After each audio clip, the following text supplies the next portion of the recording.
ദൈവത്തിന് മഹത്വമുണ്ടാകട്ടെ. ക്രിസ്തുവേശുവിൽ ഏവർക്കും സ്നേഹ വന്ദനത്തെ അറിയിക്കുന്നു. 139 സങ്കീർത്തനത്തിൻ്റെ 13 വാക്യം: നീയല്ലോ എൻ്റെ അന്തരംഗങ്ങളെ നിർമ്മിച്ചത്, എൻ്റെ അമ്മയുടെ ഉദരത്തിൽ നീ എന്നെ മെടഞ്ഞു. കഴിഞ്ഞ ഏതാനും ദിവസമായി ദൈവത്തിൻ്റെ സൃഷ്ടിയെക്കുറിച്ച്, അതുപോലെ തന്നെ പ്രകൃതിയുടെ ആ കാര്യങ്ങളെക്കുറിച്ച് ഇതെല്ലാം നമുക്ക് അല്പമായി ചിന്തിപ്പാനായിട്ട് ഇടയായിട്ടുണ്ട്. ഇവിടെ സങ്കീർത്തനക്കാരൻ വീണ്ടും പറയുമ്പോൾ ദൈവത്തിൻ്റെ ആ സൃഷ്ടി മനുഷ്യനോടുള്ള ബന്ധത്തിൽ എത്ര ഭയങ്കരമായ രീതിയിൽ, അത്ഭുതകരമായ രീതിയിലാണ് ദൈവത്തിൻ്റെ സൃഷ്ടി എന്ന് താൻ ഓർക്കുകയാണ്. അതിശക്തമായ സൂക്ഷ്മ ദർശനിയിൽ കൂടെ പരിശോധിക്കുമ്പോൾ മനുഷ്യഭ്രൂണം മറ്റെല്ലാ ജീവികളുമായും അവയുടെ ഭ്രൂണ വളർച്ചയുമായും സർവദാ വ്യത്യസ്തമായിരിക്കുന്നുവെന്ന് ഭ്രൂണ വിദഗ്ധനായ ഡോക്ടർ വാൽഡോ ഷാവേ അസന്നിഗ്ധമായിട്ട് പ്രസ്താവിച്ചിട്ടുള്ളത് മനസ്സിലാക്കുവാനായിട്ട് സാധിക്കും. ഭ്രൂണത്തിന് ഉള്ളിൽ മനുഷ്യന്റെ അംഗപ്രത്യംഗ വികാസങ്ങളുടെ ഒരു രൂപരേഖ ഒളിച്ച് വയ്ക്കപ്പെട്ടിട്ട് ഉണ്ട് എന്ന് മനസ്സിലാക്കുവാനായിട്ട് സാധിക്കും. ഗർഭധാരണം കഴിഞ്ഞാൽ ഒരു കടുകുമണിയോളം പോലും വലിപ്പമില്ലാത്ത മനുഷ്യഭ്രൂണത്തിന് ഉള്ളിൽ ആ ശിശു വളരുമ്പോൾ ഏത് നിറമുള്ളതായിരിക്കണം, ആണോ പെണ്ണോ, എത്ര നീളമുള്ളതായിരിക്കണം, ശരീര ആകൃതി, കണ്ണുകളുടെ നിറം, ചെവികളുടെ ആകൃതി, മൂക്കിന്റെ ആകൃതി, തമ്പ് ഇത്യാദി ലക്ഷണങ്ങളെക്കുറിച്ച് വളരെ സൂക്ഷ്മമായിട്ട് അവിടെ സൂക്ഷിച്ചു വച്ചിരിക്കുന്ന യാഥാർത്ഥ്യങ്ങൾ മനസ്സിലാക്കുവാനായിട്ട് സാധിക്കും. ഒരു ശാസ്ത്രജ്ഞൻ പറയുന്നത്, ഒരു ഭ്രൂണത്തിനുള്ളിൽ വളർന്ന് വരാനിരിക്കുന്ന ശിശുവിനെ പറ്റി രേഖപ്പെടുത്തിയിട്ടുള്ളതായ വിവരങ്ങൾ ഏതാണ്ട് കടലാസിലേക്ക് പകർത്തിയാൽ 500-ലധികം പേജുള്ള 1000 ഗ്രന്ഥങ്ങൾ രചിക്കേണ്ടതായിട്ട് വരും എന്നാണ് പറഞ്ഞിരിക്കുന്നത്.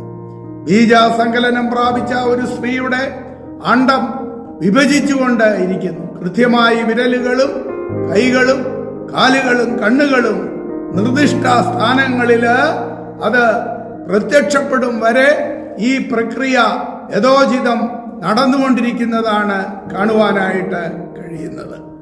അങ്ങനെ നാം നോക്കുമ്പോൾ ഒരു ചെറിയ ഭ്രൂണമായിട്ട് മൈക്രോസ്കോപ്പിലൂടെ വളരെ, അഥവാ ആ സൂക്ഷ്മ ദൂരദർശിനിയിലൂടെ വളരെ നോക്കിക്കാണേണ്ടുന്ന ആ ചെറിയ ഭ്രൂണത്തിൽ പോലും മനുഷ്യനെ കുറിച്ചുള്ളതായ ദൈവത്തിൻ്റെ പദ്ധതികൾ എത്ര വലുതായിട്ടാണ് സൂക്ഷിച്ചു വച്ചിരിക്കുന്നത് എന്ന് നമുക്ക് മനസ്സിലാക്കുവാനായിട്ട് സാധിക്കും.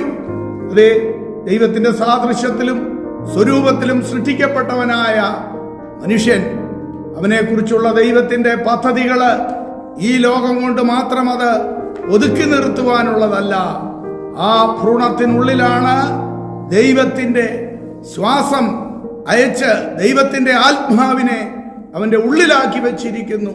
അത് നിത്യതയ്ക്ക് വേണ്ടിയാണ് എന്നുള്ള യാഥാർത്ഥ്യമാണ് ദൈവവചനത്തിൽ നമുക്ക് മനസ്സിലാക്കുവാനായിട്ട് കഴിയുന്നത്.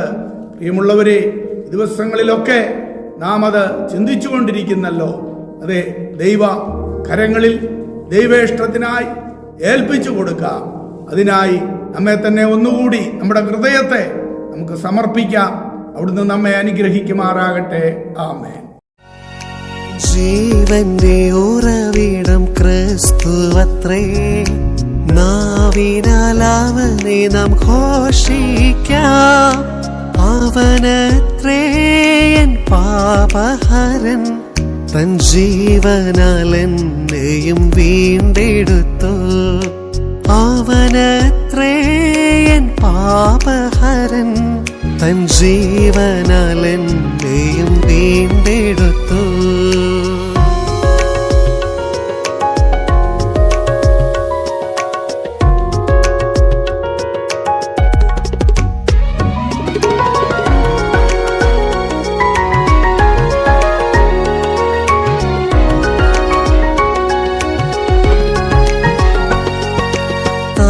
താഴ്ചയിലെനിക്കവൻ താണലേകി.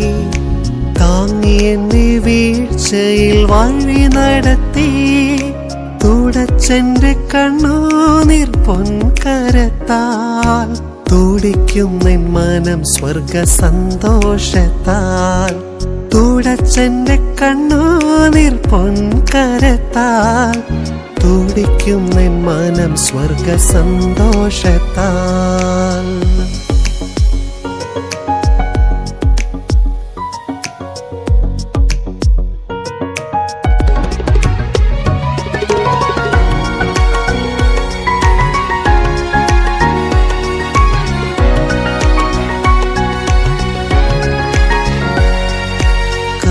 കാണാതാഴിയിൽ വലയു